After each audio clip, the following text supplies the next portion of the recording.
তাসলিমা আক্তার হাসনা, যার বয়স ৩১, তার সাথে সৌদি প্রবাসী মোকাররম মিয়ার পরিচয় হয়। পরিচয়ের এক পর্যায়ে তাদের মধ্যে প্রেমের সম্পর্ক গড়ে ওঠে।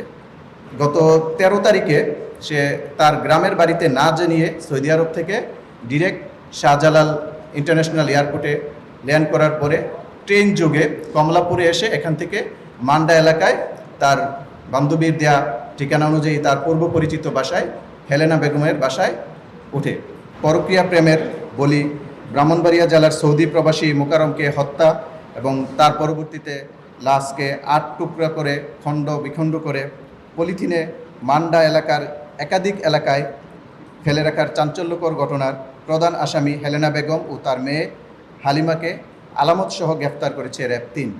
প্রাথমিক জিজ্ঞাসাবাদে জানা যায় তাদের এই ৯ মাসের দীর্ঘ সময়ে সে তার হেলেনা বেগমের দেওয়া তথ্য মতে ৫ লক্ষাধিক টাকা তাসলিমাকে বিভিন্ন সময়ে সে পাঠিয়েছে এবং তার প্রেমের সম্পর্কে থেকে সে তাসলিমাকে বিয়ের জন্য চাপ দিতে থাকে এবং সে বিদেশে অবস্থানকালে প্রায় তাসলিমার সাথে তার অডিও এবং ভিডিও ফোনে কথা হতো এবং বিভিন্ন সময় তার সোশ্যাল মিডিয়ার মাধ্যমে কিছু অশ্লীল ধরনের নিজের মোবাইল থেকে ধারণকৃত কিছু ভিডিও এবং নগ্ন ছবি সে মোকাররমকে পাঠায়। উক্ত ছবিসমূহ এবং ভিডিওসমূহ জিম্মি করে মোকাররম তাকে বিয়ের জন্য চাপ দিতে থাকে, বাট তাসলিমা বিয়ে করতে রাজি হয়নি, বাট সে তার পরক্রিয়া সম্পর্ক চালু রাখতে চাচ্ছিল। কিন্তু মোকাররম তাকে হুমকি প্রদান করে যে তার এই অশ্লীল ভিডিও এবং ছবি সামাজিক যোগাযোগ মাধ্যমে ভাইরাল করে দিবে, না হলে তাকে যেন তার ৫ লক্ষ টাকা ফেরত দেওয়া হয়। সেই সূত্র ধরে তাসলিমা পূর্ব পরিকল্পনা করে তার ব্যাগে করে কালো পলিথিন এবং একটি ছুরি নিয়ে হেলেনা বেগমের বাসায় আসে এবং হেলেনা বেগমকে প্রস্তাব দেয় এবার সে বিদেশ থেকে আসলে তাকে মেরে ফেলা হবে। প্রাথমিকভাবে হেলেনা বেগম উক্ত প্রস্তাবে রাজি হয়নি, বলে যে না, আমি এরকম বিপদে পড়ে যাব, আমাকে ফাঁসাইয়ে দেওয়া হবে, এরকম কাজ আমি করতে রাজি না।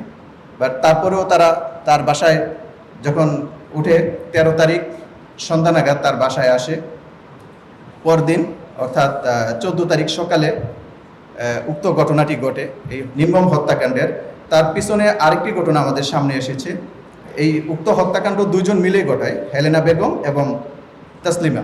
বাট হেলেনা বেগম কেন তাদের সাথে এই হত্যাকাণ্ডে জড়িত হলো, যেই ঘটনাটি আমাদের সামনে এসেছে ১৩ তারিখ রাতে, মধ্যরাতে গভীর অন্ধকারের সময় হেলেনা বেগম রাতে দেখতে পায় মোকাররম তার মেজো মেয়ে, নাবালিকা মেয়ের প্রতি অসামাজিক কার্যকলাপ বা অশোভন আচরণ খুব আপত্তিকর অবস্থায় সে দেখে ফেলে, যাতে করে কোনো অশোভন কিছু ঘটার আগেই মা টের পেয়ে যায়।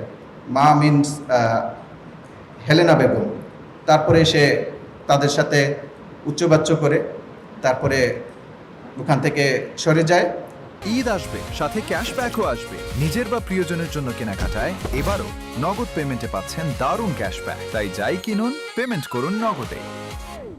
বাট একই বাসায় রাত্রি শেষ করে সকাল হয়, সকালে তারা সবাই একসাথেই নাস্তা করে।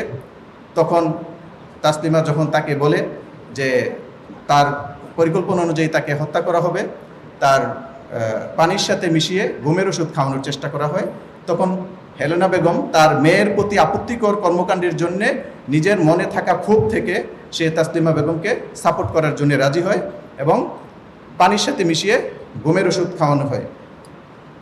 পানি অতিরিক্ত তিক্ততার জন্যে মোকাররম সম্পূর্ণ পানিটুকু শেষ করে না, বাট কিছুক্ষণের মধ্যেই সে অনেকটা অবচেতন মনেই ঘুমের ঘুরে ঢলে পড়ে।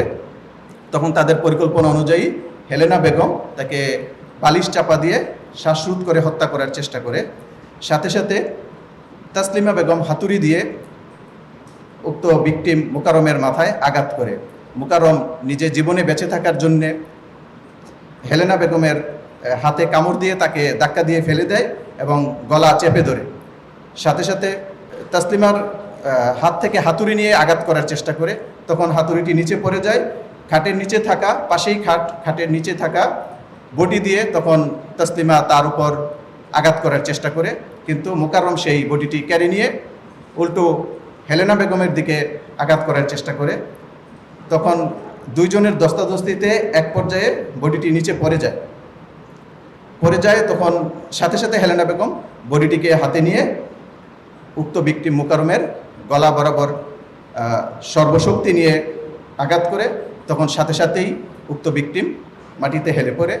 তার তৎক্ষণাৎ তার মেজো মেয়ে, যার সাথে রাতে অশোভন আচরণ হওয়ার প্রচেষ্টা ছিল, সে মাটিতে পড়ে থাকা হাতুড়ি নিয়ে উক্ত ভিকটিমের মাথায় আঘাত করে। তার পরপর তসলিমা বেগম বটি নিয়ে আবার ভিকটিমের উপর এলুপাতারি কুপাতে থাকে। এরই ধারাবাহিকতায় কিছুক্ষণের মধ্যেই তার মৃত্যু নিশ্চিত করে ডেড বডিকে তারা তাদের ওয়াশরুমে, যে অ্যাটাচ বাথরুম আছে, সেই এক রুমের বাসা, তার সাথে একটা বাথরুম এবং একটা রান্নাঘর রয়েছে, ওখানে নিয়ে যাওয়ার পর তারা সবাই মিলে বাসার রক্ত ধুয়ে মুছে পরিষ্কার করে তারপর দরজা বন্ধ করে সবাই বাসার বাহিরে এসে এলাকা চারপাশ দেখে আসে। তখন বৃহস্পতিবার 14 মে আনুমানিক সকাল 11 ঘটিকা। তারপর তারা সব কিছু দেখে এসে বাসার ভিতরে এসে তারপরে তসলিমা যে ব্যাগে করে ছুরি এবং কালো পলিথিন নিয়ে আসে সেই কার্যক্রম শুরু করে। ছুরি দিয়ে বাথরুমের মধ্যে প্রত্যেকটা অঙ্গকে আলাদা আলাদা কেটে, প্রথমে মাথাকে বডি থেকে আলাদা করে, তারপরে হাতকে আলাদা করে, তারপরে পাকে আলাদা করে এক নৃশংস জঘন্যতম এক হত্যাকাণ্ডের পরবর্তী কার্যক্রম তারা খুব ঠান্ডা মাথায় সম্পন্ন করে। মানুষ যেন তাদের উক্ত ভিকটিমকে চিনতে না পারে সেই হীন উদ্দেশ্যে তার বডি থেকে আলাদা করা দেহকে ক্ষতবিক্ষত করার চেষ্টা করে এবং শুধুমাত্র মাথাটাকে আলাদা করে আলাদা পলিথিনে করে বাসা থেকে প্রায় 1 কিলোমিটার দূরবর্তী স্থানে ফেলে দিয়ে আসে, যা গত রাতে আমরা হেলেনা বেগমের দেয়া তথ্য মতে এবং তার উপস্থিতিতে আমরা উদ্ধার করতে সক্ষম হই, যা পরবর্তীতে সুরতহালের জন্য ঢাকা মেডিকেল কলেজে পাঠানো হয়েছে।